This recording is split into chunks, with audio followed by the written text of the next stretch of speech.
저는 김선자입니다. 올해 75이죠. 새벽 오시면 자동으로 눈이 떠집니다. 알람 같은 건 필요 없어요. 75년을 살다 보니 몸이 알아서 움직이더라고요. 이불을 걷고 일어나 거실로 나왔습니다. 텅 빈 집은 고요했지만 저는 이미 오늘 할 일을 생각하고 있었죠. 냉장고 문을 열었습니다. 어제 시장에서 사온 시금치와 애호박이 보였어요. 손주들이 좋아하는 반찬이죠. 오늘은 이걸로 해야겠네. 혼잣말을 하며 재료를 꺼냈습니다. 평생 식당을 하며 다진 솜씨라 손이 저절로 움직였어요. 시금치를 다듬고 애호박을 썰고 양념을 준비했습니다. 남편과 함께 30년 동안 운영했던 작은 백반집이 떠올랐어요. 동네에서 제법 소문난 집이었죠. 남편이 먼저 세상을 떠난 후에도 저는 10년을 더 버텼습니다. 새벽부터 밤늦게까지 쉴 틈이 없었지만 행복한 시간이었어요. 그때 모은 돈이 지금 통장에 4억 원, 그리고 제가 사는 아파트가 5억 원쯤 한다고 하더라고요. 가난하게 시작해서 여기까지 왔다는 게 뿌듯했습니다. 무엇보다 세 자식을 대학까지 보낸 게 제일 자랑스러웠죠. 오전 8시 반찬을 용기에 담았습니다. 시금치나물, 애호박볶음, 어제 만들어둔 멸치볶음까지 가방에 조심스럽게 넣고 현관문을 나섰어요. 장남 민순의 집까지는 버스로 20분이었습니다. 5년 전에 일부러 아들 집 근처로 이사를 왔어요. 손주들을 자주 보고 싶었거든요. 초등학교 2학년 지훈이와 유치원생 지아. 이 아이들이 제 삶의 전부였습니다. 버스에서 내려 아파트 단지로 들어갔어요. 익숙한 길이었죠. 엘리베이터를 타고 12층으로 올라갔습니다. 초인종을 누르자 안에서 발소리가 들렸어요. 할머니, 문이 열리자마자 지아가 제 품으로 뛰어들었습니다. 이 순간만큼은 세상 모든 걸 다 가진 기분이었어요. 우리 지아, 오늘도 예쁘네. 어제 유치원 재밌었어? 네. 어제 그림 그렸어요. 할머니 그렸어요. 거실로 들어가니 며느리 최지은이 설거지를 하고 있었습니다. 저는 가방에서 반찬 용기들을 꺼냈어요. 지은아, 오늘 시금치나물이랑 애호박 해왔어. 아이들한테 좋잖아. 네, 어머님. 감사합니다. 최지은의 목소리가 평소보다 낮았습니다. 피곤해 보였어요. 육아하면서 집안일까지 하려니 힘들겠죠. 그래서 제가 더 도와줘야 한다고 생각했습니다. 저는 자연스럽게 냉장고 문을 열었어요. 그런데 지난주에 가져다 준 반찬 용기들이 그대로 있었습니다. 거의 손도 대지 않은 것 같았어요. 가슴이 조금 아팠지만 내색하지 않았습니다. 지은아, 반찬이 남았네? 입맛 없었어? 아, 네. 요즘 입맛이 좀. 최지은은 대답을 얼버무렸어요. 저는 남은 용기들을 꺼내고 새로운 반찬들을 냉장고에 넣었습니다. 벌써 몇 년째 이렇게 하고 있었죠. 매주 때로는 며칠에 한 번씩 반찬을 만들어 왔습니다. 할머니, 배고파요. 현관문이 열리더니 지훈이가 학교에서 돌아왔어요. 저는 얼른 부엌으로 갔습니다. 김치찌개를 끓이기로 했죠. 이 집 부엌이 제 집 부엌만큼 익숙했어요. 냄비가 어디 있고 국자가 어디 있는지 눈 감고도 찾을 수 있었습니다. 최지은은 거실 소파에 앉아 핸드폰을 보고 있었어요. 제가 부엌에서 움직이는 동안 한 번도 일어나지 않았습니다. 예전에는 함께 요리를 하거나 옆에서 이야기라도 했는데 요즘은 그마저도 없었어요. 다 됐다. 우리 지훈이, 지아야, 밥 먹자. 아이들이 식탁에 앉았습니다. 저는 정성스럽게 밥을 퍼주었어요. 손주들이 맛있게 먹는 모습을 보는 게 제일 큰 보람이었습니다. 할머니 김치찌개 최고예요. 그래, 많이 먹어. 할머니가 또 만들어줄게. 식사가 끝나고 설거지를 시작했어요. 며느리는 여전히 소파에 앉아 있었습니다. 저는 속으로 피곤한가 보다 생각하며 묵묵히 설거지를 마쳤죠. 오후 4시쯤 되자 집으로 갈 시간이었습니다. 지은아, 나간다. 저녁은 냉장고에 있는 반찬으로 먹으면 돼. 네, 어머님. 조심히 들어가세요. 며느리의 얼굴에 안도하는 표정이 스쳐 지나갔어요. 저는 그걸 봤습니다.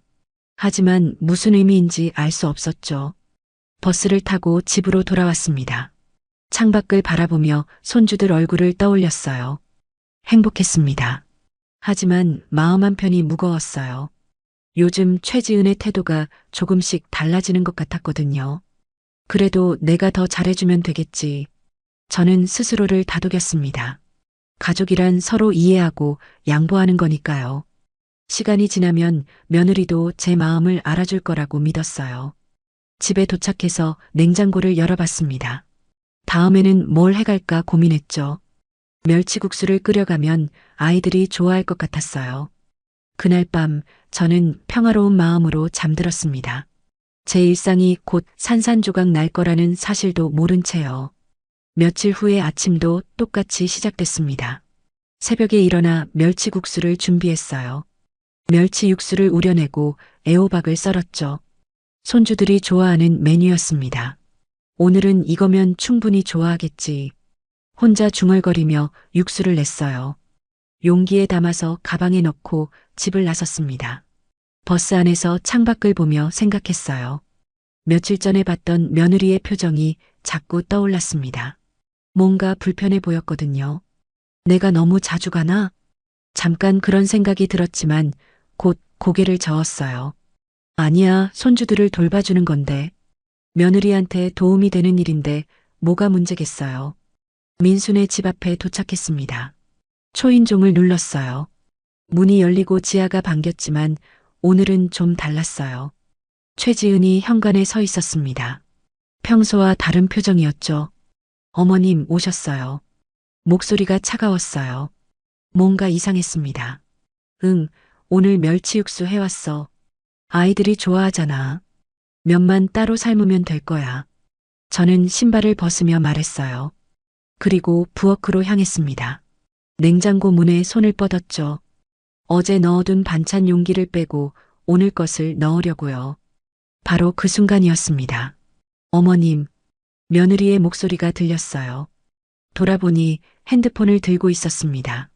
제가 냉장고 문을 여는 걸 찍고 있었어요. 뭐 하는 거야? 증거 남기는 거예요. 저희 집 냉장고 함부로 여는 거요.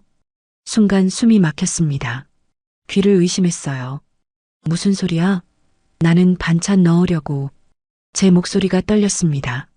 손에 들고 있던 용기가 무겁게 느껴졌어요. 지금 저희 집 프라이버시 침해하시는 거예요. 동의 없이 남의 집 냉장고를 열면 안 되죠. 며느리는 냉정하게 말했습니다. 마치 남에게 하듯이요. 가슴이 철렁 내려앉았어요. 이게 무슨 일인가 싶었습니다. 내가 지금까지 너희들을 위해 반찬 해다 날랐는데 눈물이 핑 돌았어요. 목이 메었습니다. 그동안의 시간들이 주마등처럼 지나갔죠. 새벽같이 일어나 시장 가고 손주들 생각하며 반찬 만들고 무거운 가방 들고 버스 타고 오던 날들이요. 저희가 부탁한 적 없어요. 어머님이 하고 싶어서 하신 거잖아요. 최지은의 말이 비수처럼 꽂혔습니다. 다리에 힘이 풀렸어요. 그 자리에 주저앉을 것 같았습니다. 바로 그때였어요. 민수가 방에서 나왔습니다. 저는 아들을 봤어요. 구원의 손길처럼 느껴졌죠. 민수야, 이게 무슨 일이니? 떨리는 목소리로 물었습니다. 아들이 뭐라도 말해주길 기대했어요. 하지만 민수는 최지은 옆으로 갔습니다. 엄마, 요즘은 그런 시대가 아니래요. 아들의 말이었습니다. 제 아들이요. 세상이 무너지는 것 같았어요. 가슴에 구멍이 뚫린 것 같았습니다. 저는 말없이 그 자리에 서 있었어요. 손에 든 용기가 덜덜 떨렸습니다. 그럼 이건 용기를 내려다봤어요. 아침 일찍 일어나 정성껏 만든 멸치 육수였습니다. 가지고 가세요, 어머님. 최지은이 말했어요. 그 목소리에는 어떤 미안함도 없었습니다. 저는 천천히 고개를 들었어요. 최지은을 받고 민수를 봤습니다. 알았어.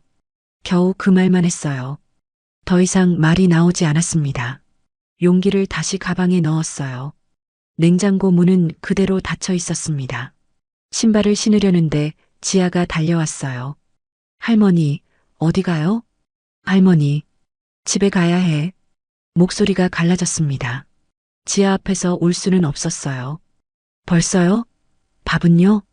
할머니가 할 일이 있어서 얼른 신발을 신고 문을 열었습니다. 뒤돌아보지 않았어요. 보면 주저앉을 것 같았거든요. 엘리베이터를 탔습니다. 문이 닫히자 눈물이 쏟아졌어요. 내가 뭘 잘못한 거지. 가슴이 터질 것 같았습니다. 숨쉬기가 힘들었어요. 1층에 내려 아파트를 빠져나왔습니다. 버스 정류장까지 걸어가는데 다리가 후들거렸어요. 버스에 올라탔습니다. 평소 자리에 앉았죠. 창밖을 봤어요. 며느리 최지은의 차가운 얼굴이 계속 떠올랐습니다. 핸드폰을 들고 절 찍던 모습이요. 그리고 민수의 말이요. 요즘은 그런 시대가 아니래요. 제 아들이 한 말이었습니다. 저를 변호하지 않고 아내 편을 든 거죠. 가슴이 미어졌어요. 배신감이 밀려왔습니다. 집에 도착했습니다. 현관문을 열고 들어가자 텅 빈 집이 더 쓸쓸하게 느껴졌어요. 소파에 주저앉았습니다. 가방에서 용기를 꺼내 식탁에 올려놨어요. 아침에 정성껏 만든 멸치 육수였습니다. 손주들이 먹는 걸 상상하며 만들었던 거요. 아, 한숨이 나왔어요. 눈물이 또 흘렀습니다. 그날 저녁 저는 아무것도 먹지 못했어요. 입맛이 없었습니다. 침대에 누웠지만 잠이 오지 않았어요. 천장만 바라봤습니다. 며느리의 목소리가 귓가에 맴돌았어요. 저희가 부탁한 적 없어요. 프라이버시 침해예요. 그리고 민수의 말이요. 요즘은 그런 시대가 아니래요. 눈을 감았습니다. 하지만 잠들 수 없었어요. 내가 뭘 잘못한 거지. 같은 생각이 밤새 머릿속을 맴돌았습니다. 다음 날도 그 다음 날도 저는 집 밖으로 나가지 못했어요. 침대에만 누워 있었습니다. 밥도 제대로 먹지 않았죠. 민수한테서 전화가 왔지만 받지 않았어요. 받을 용기가 없었습니다. 일주일이 지났습니다. 거울을 봤어요. 얼굴이 많이 수척해져 있었습니다. 그날 밤 저는 침대에서 일어났어요. 서랍을 열었습니다. 깊숙이 보관하던 통장들을 꺼냈죠. 통장을 펼쳐 들여다봤어요. 4억 원이라는 숫자가 보였습니다. 그리고 아파트 등기권리증도 꺼냈어요. 5억 원짜리 집이었습니다. 한참을 그것들을 바라봤어요. 그러다 문득 생각이 들었습니다. 냉장고 하나 못 열게 하는데 내 집을 왜 줘야 하지? 손이 떨렸어요. 하지만 생각은 점점 확고해졌습니다. 저는 핸드폰을 집어들었어요. 그리고 검색을 시작했습니다. 법무사 사무실 전화번호요. 다음 날 아침 저는 오랜만에 제대로 씻었습니다. 거울을 보니 헬쑥해진 얼굴이 낯설었어요. 하지만 눈빛만은 달랐습니다. 이제 뭘 해야 할지 알았거든요. 옷을 차려입고 가방을 챙겼어요. 통장과 등기권리증을 넣었습니다. 현관문을 나서는데 가슴이 두근거렸어요. 떨렸지만 발걸음은 단호했습니다. 법무사 사무실은 집에서 버스로 30분 거리였어요. 어제 전화로 약속을 잡아뒀죠. 버스에 앉아 창밖을 봤습니다. 평소 같으면 민수네 집 방향으로 가고 있을 시간이었어요. 손주들 얼굴이 떠올랐습니다. 지훈이와 지아요. 가슴이 아팠어요. 하지만 최지은의 차가운 얼굴이 다시 떠올랐습니다. 증거 남기는 거예요. 그 말이 계속 귓가에 맴돌았어요. 법무사 사무실에 도착했습니다. 깔끔한 사무실이었어요. 어서 오세요. 김선자 어르신 맞으시죠? 젊은 법무사가 반갑게 맞아줬습니다. 저는 고개를 끄덕이고 자리에 앉았어요. 상속 계획 변경하고 싶다고 하셨는데요. 네, 그렇습니다. 목소리가 떨렸어요. 하지만 멈출 수 없었습니다. 법무사는 제 사정을 들었어요. 자세히 말하지는 않았습니다. 그냥 계획이 바뀌었다고만 했죠. 아파트를 장남분께 주시려던 걸 차남분과 막내따님께 공동 명의로 바꾸시겠다는 거죠? 네. 그럼 예금도 분할하시겠다는 건가요? 4억 중에 2억은 두 자식한테 1억씩 줄 겁니다. 나머지 2억은 제가 쓸 거예요. 법무사가 잠시 저를 바라봤어요. 뭔가 사연이 있다는 걸 눈치챈 것 같았습니다.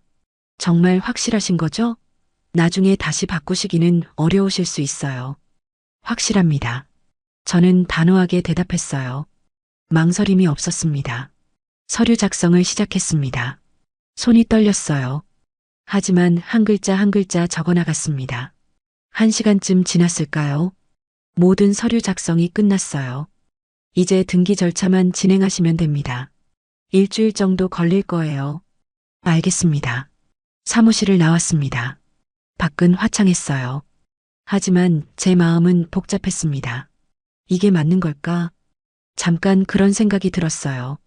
하지만 곧 고개를 저었습니다. 냉장고 하나 못 열게 하는 아들 며느리한테 제 재산을 주고 싶진 않았어요. 집으로 돌아오는 길에 동네 카페에 들렀습니다. 커피 한 잔을 시켰어요. 창가에 앉아 커피를 마시며 생각했습니다. 차남과 막내딸한테 어떻게 말하지? 핸드폰을 꺼내 연락처를 봤어요. 차남 민준이와 막내 수정이요. 민준이한테 먼저 전화를 걸었습니다. 여보세요, 엄마? 민준아, 시간 있니? 네, 엄마. 무슨 일이세요? 목소리가 걱정스러웠어요. 일주일 동안 연락이 없었으니까요. 이번 주말에 너랑 수정이 좀 보고 싶구나. 그럼요. 형도 와요? 민수 얘기였습니다. 저는 잠깐 말을 멈췄어요. 아니, 너희들만. 알겠습니다, 엄마. 토요일에 뵐게요. 전화를 끊고 수정이한테도 연락했어요. 둘 다 토요일에 오기로 했습니다. 며칠이 지났어요. 그 사이 민수한테서 전화가 여러 번 왔습니다. 하지만 받지 않았어요. 아직은 목소리를 듣고 싶지 않았습니다.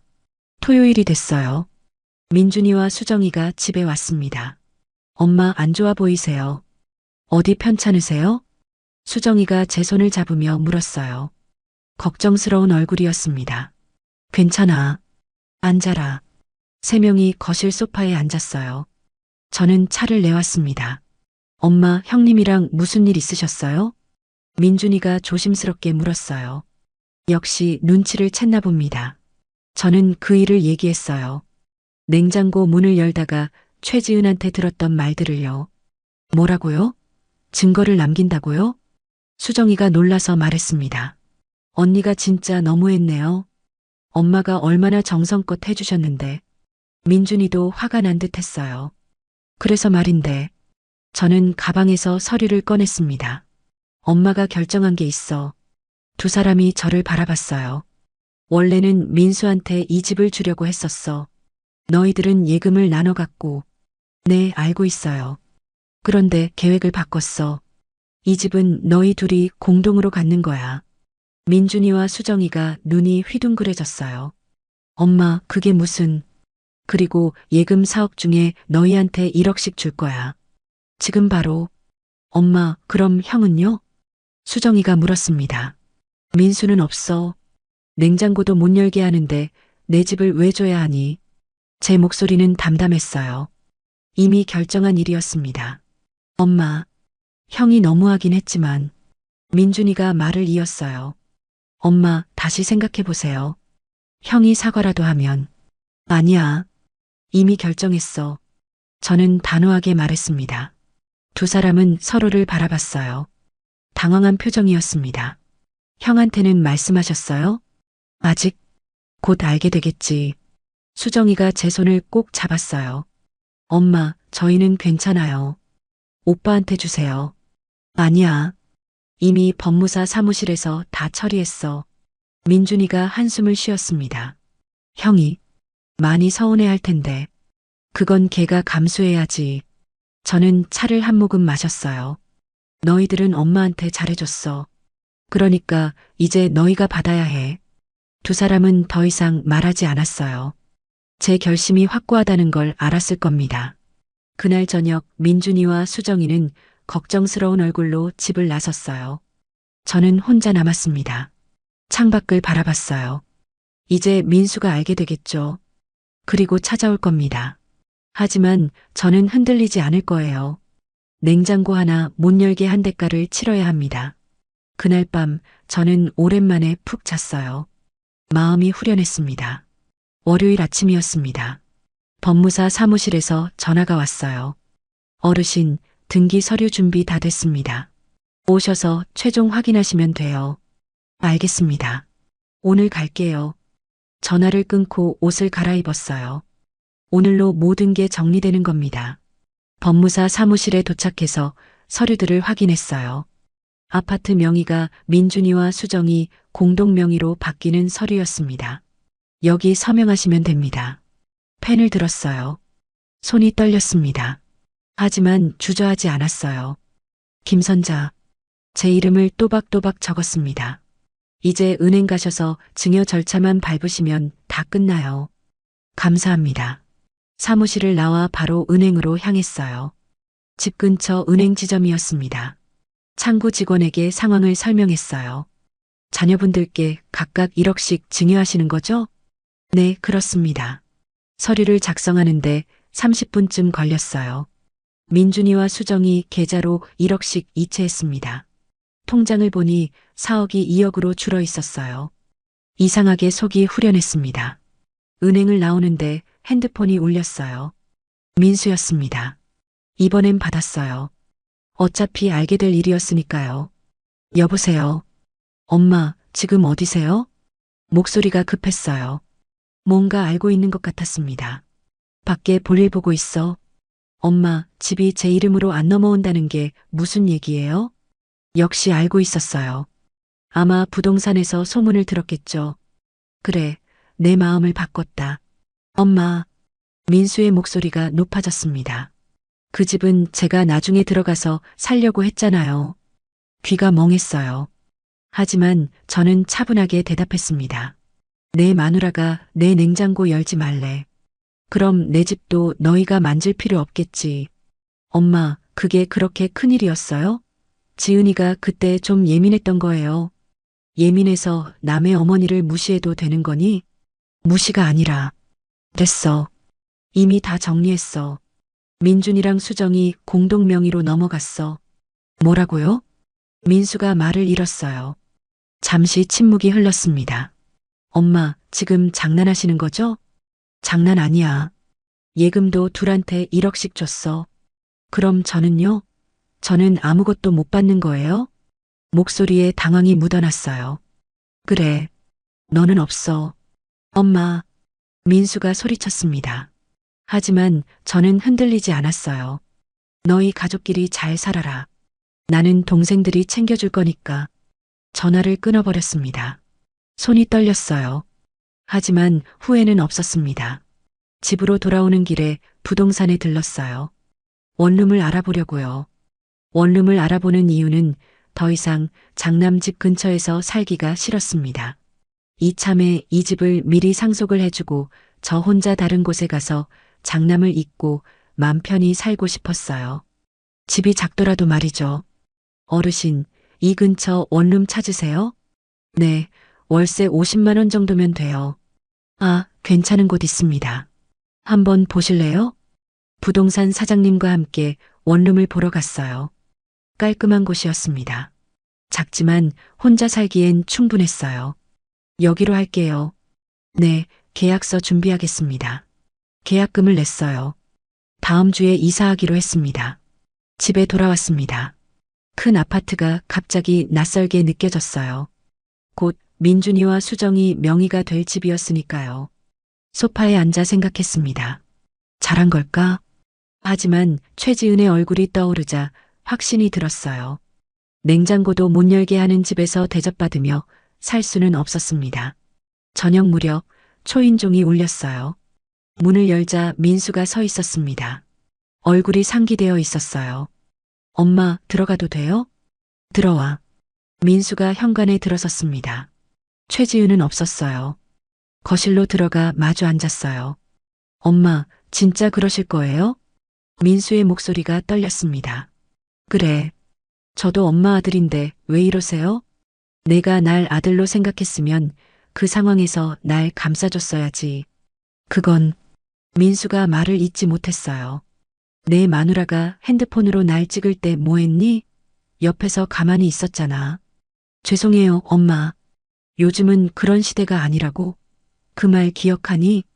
민수가 고개를 떨구었어요. 그때 제가 잘못했어요. 엄마 편을 들었어야 했는데. 이미 늦었어. 저는 냉정하게 말했습니다. 엄마, 제발요. 지은이가 잘못했어요. 제가 잘못했고요. 용서해 주세요. 민수가 무릎을 꿇었어요. 처음 보는 모습이었습니다. 가슴이 아팠어요. 하지만 마음을 굳게 먹었습니다. 일어나. 이미 다 정리된 일이야.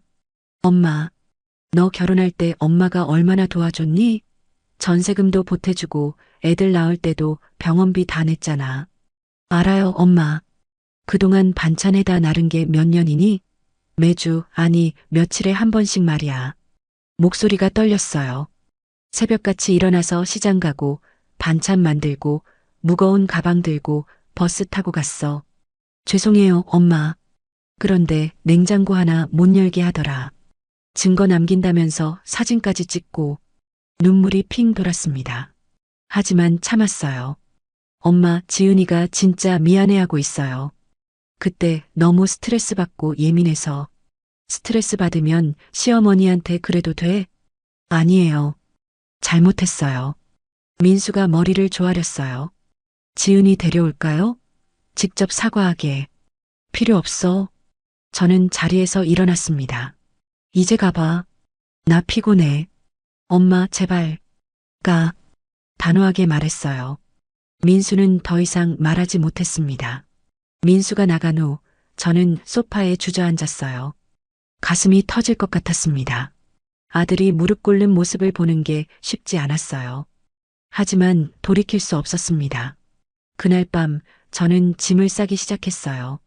다음 주면 원룸으로 이사 가야 했으니까요. 옷가지들을 박스에 담으며 생각했습니다. 새로운 시작이에요. 제 인생의 새로운 장이죠. 냉장고 하나 못 열게 하는 아들한테 의지하며 살 수는 없었습니다. 이제 제 남은 인생은 제가 선택하는 겁니다. 이사 준비를 하던 중이었어요. 초인종이 다시 울렸습니다. 이번엔 누구일까 싶었죠. 문을 열자 며느리 최지은이 서 있었어요. 혼자였습니다. 민수는 없었어요. 어머님, 최지은의 목소리가 작았어요. 고개를 숙이고 있었습니다. 무슨 일이야? 저는 냉담하게 물었어요. 감정을 드러내지 않으려고 애썼습니다. 들어가도 될까요? 들어와. 최지은이 현관에 들어섰어요. 평소와 달리 조심스러웠습니다. 거실로 가서 마주 앉았어요. 최지은은 한참을 말을 못하더니 입을 열었습니다. 어머님, 죄송해요. 뭐가? 그날 제가 너무 심했어요. 최지은의 눈이 붉어졌어요. 전 그냥 예의상 말씀드린 건데 그 말을 듣는 순간 화가 치밀었습니다. 예의로 남의 어머니 무시하는 거냐? 목소리가 높아졌어요. 참으려 했지만 안 됐습니다. 무시가 아니라 그때 제가 너무 예민해서 예민하면 핸드폰으로 사진 찍어 증거 남긴다면서 최지은이 말문이 막혔어요. 어머님, 나 지금까지 너한테 뭐 잘못한 게 있니? 없어요. 어머님은 항상 잘해주셨어요. 그럼 왜 그랬어? 제 목소리가 떨렸습니다.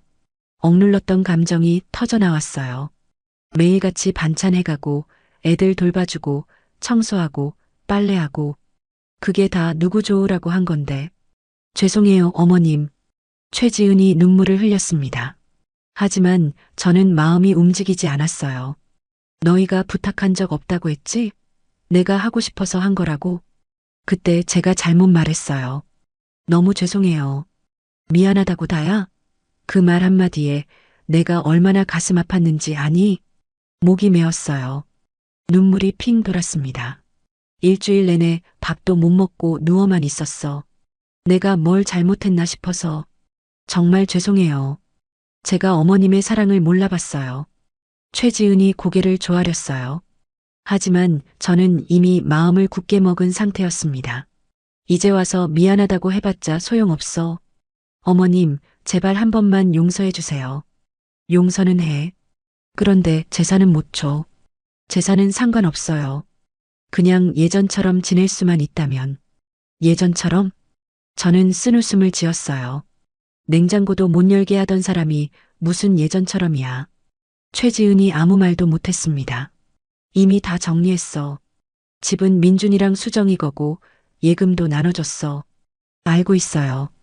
민수 오빠한테 들었어요. 그럼 왜 온 거야? 그래도 어머님 마음을 돌리고 싶어서요.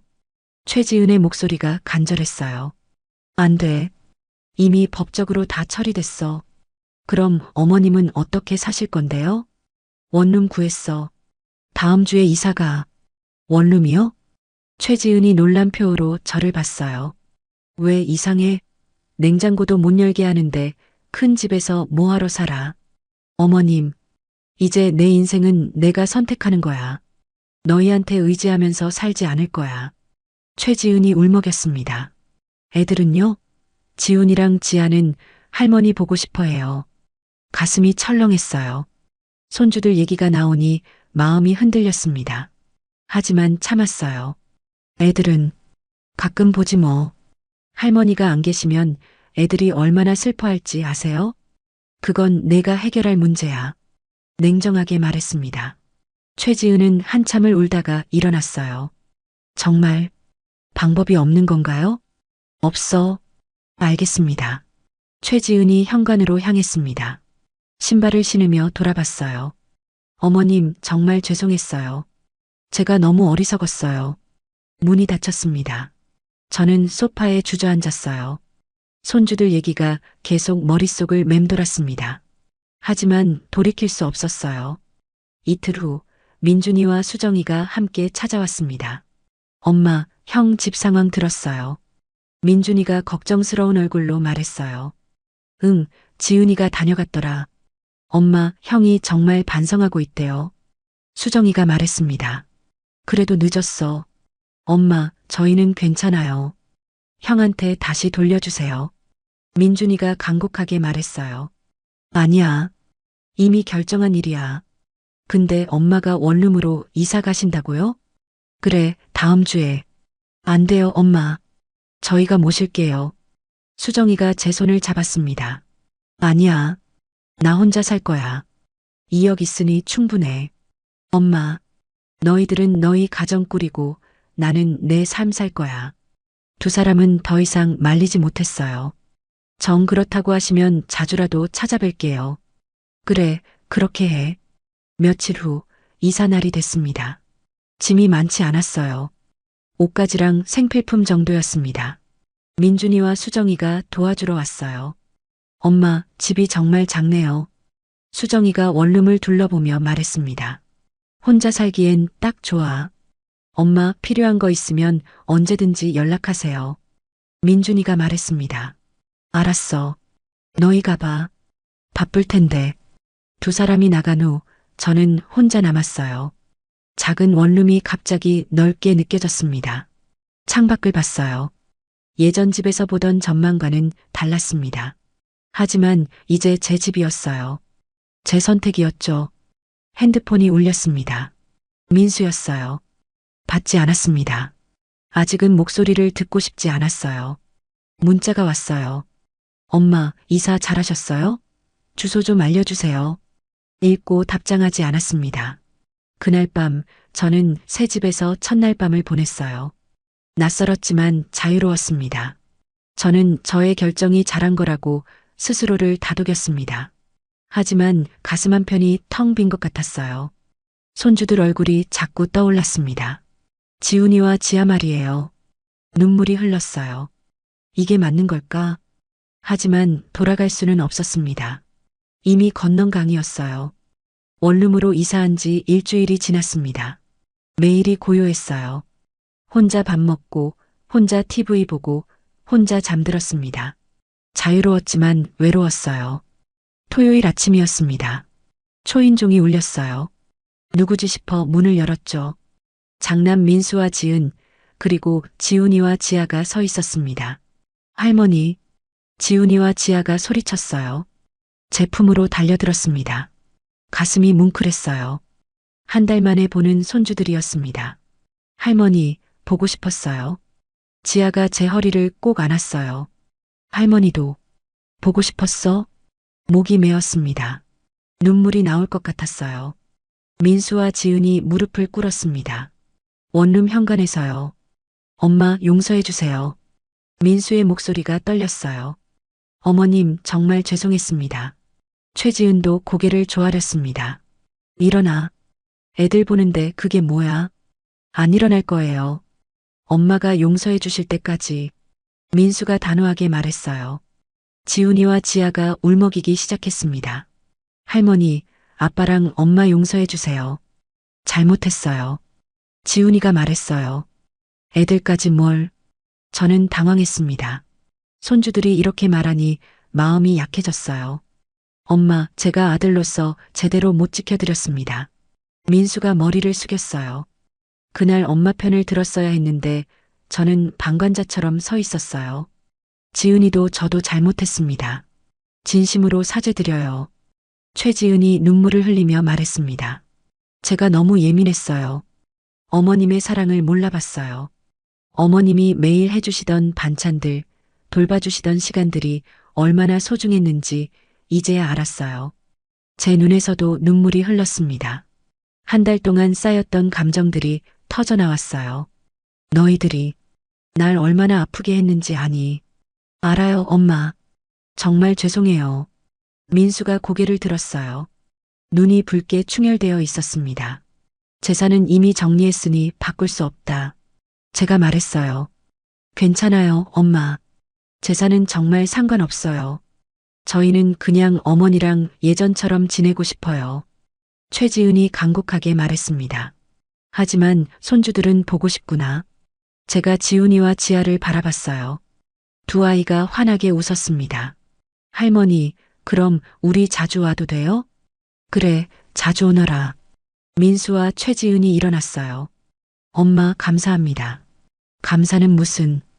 들어와 서서 뭐해. 네 식구가 좁은 원룸으로 들어왔습니다. 지아가 주변을 둘러보더니 말했어요. 할머니 집이 엄청 작아졌네요. 그래, 할머니 혼자 살기엔 이게 딱 좋아. 민수가 미안한 얼굴로 저를 봤어요. 엄마, 다시 큰 집으로. 아니야. 나는 여기가 좋아. 단호하게 말했습니다. 재산은 이미 민준이랑 수정이한테 갔어. 바꿀 생각 없어. 알겠습니다, 엄마. 민수가 고개를 끄덕였어요. 대신 자주 올게요. 애들 데리고. 그래, 그렇게 해. 최지은이 조심스럽게 물었습니다. 어머님, 저희 집에도 가끔 오실 수 있으세요? 저는 잠깐 망설였어요. 가긴. 가겠지. 근데 예전처럼은 아니야. 알고 있어요. 조심하겠습니다. 냉장고는? 제가 물었습니다. 최지은이 황급히 대답했어요. 언제든 여세요. 어머님 집이나 마찬가지예요. 그래도 이젠 조심해야지. 너희 프라이버시니까. 저는 일부러 약간 비꼬는 투로 말했어요. 최지은이 얼굴이 붉어졌습니다. 정말 죄송했어요. 그날 오후 네 식구는 점심을 먹고 갔습니다. 원룸 근처 식당에서 함께 식사했어요. 오랜만에 손주들과 밥을 먹으니 행복했습니다. 하지만 예전 같지는 않았어요. 뭔가 보이지 않는 선이 생긴 것 같았습니다. 할머니, 다음 주에도 올게요. 지훈이가 말했어요. 그래, 기다릴게. 네 식구를 배웅하고 집으로 돌아왔습니다. 혼자 소파에 앉아 생각했어요. 용서는 했지만 잊을 수는 없었습니다. 그날의 모욕감은 여전히 가슴에 남아 있었어요. 며칠 후 민준이와 수정이가 찾아왔습니다. 엄마, 형을 만나셨다고요? 응, 다녀갔어. 화해하신 거예요? 수정이가 기대에 찬 얼굴로 물었어요. 완전히는 아니야. 그래도 손주들은 보기로 했어. 다행이다. 형이 정말 반성하고 있더라고요. 민준이가 말했습니다. 그래도 재산 문제는 이미 끝났어. 네, 엄마. 알겠어요. 너희들은 나한테 잘해줬으니까. 그래서 받는 거야. 두 사람이 제 손을 잡았습니다. 엄마, 저희가 있으니 걱정 마세요. 어머니, 생활비 보태드릴게요. 아니야, 괜찮아. 2억 있으니까. 그래도요. 저희가 모실게요. 따뜻한 마음이 전해졌어요. 적어도 두 자식은 저를 생각해주고 있었습니다. 한 달이 더 지났습니다. 민수 가족은 한 달에 2번 정도 찾아왔어요. 민준이와 수정이는 일주일에 한 번씩 들렀습니다. 생각보다 외롭지 않았어요. 원룸 생활에도 익숙해졌습니다. 벌써 3개월이 지났어요. 아침에 일어나면 작은 창문으로 햇살이 들어왔습니다. 예전 아파트만큼 밝지는 않았지만 나쁘지 않았어요. 혼자 밥을 해 먹고 산책을 나가고 가끔 친구들을 만났습니다. 자유로웠어요. 누구 눈치도 보지 않았죠. 오늘은 민준이가 찾아오는 날이었습니다. 엄마, 생활비 좀 드리려고요. 민준이가 봉투를 내밀었어요. 아니야, 괜찮아. 나 돈 있어. 그래도 받으세요. 저희의 마음이에요. 억지로 제 손에 쥐어줬습니다. 수정이도 다음 주에 온대요.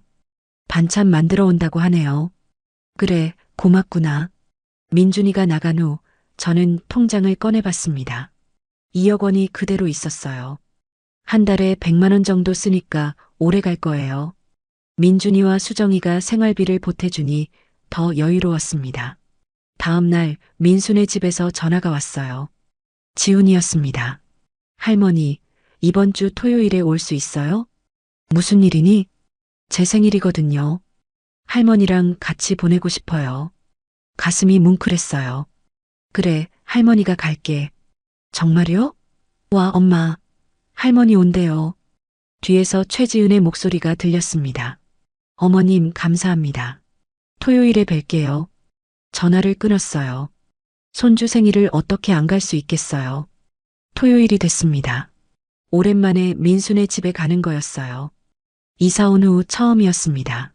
손에는 지훈이 생일 선물을 들고 있었어요. 백화점에서 고른 게임기였습니다.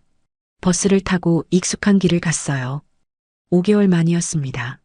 아파트 단지가 보였어요. 예전엔 자주 왔던 곳이죠. 엘리베이터를 타고 12층으로 올라갔습니다. 초인종을 눌렀어요. 떨렸습니다. 할머니, 지훈이가 문을 열었어요. 환하게 웃고 있었습니다. 우리 지훈이 생일 축하해. 와, 선물이다. 고마워요, 할머니. 안으로 들어갔어요. 며느리가 앞치마를 두르고 있었습니다. 어머님, 어서 오세요. 예전과 달리 조심스러웠어요. 긴장한 것 같았습니다. 지은아, 내가 좀 도와줄까? 아니에요, 어머님. 편히 앉아 계세요. 그래, 알겠다.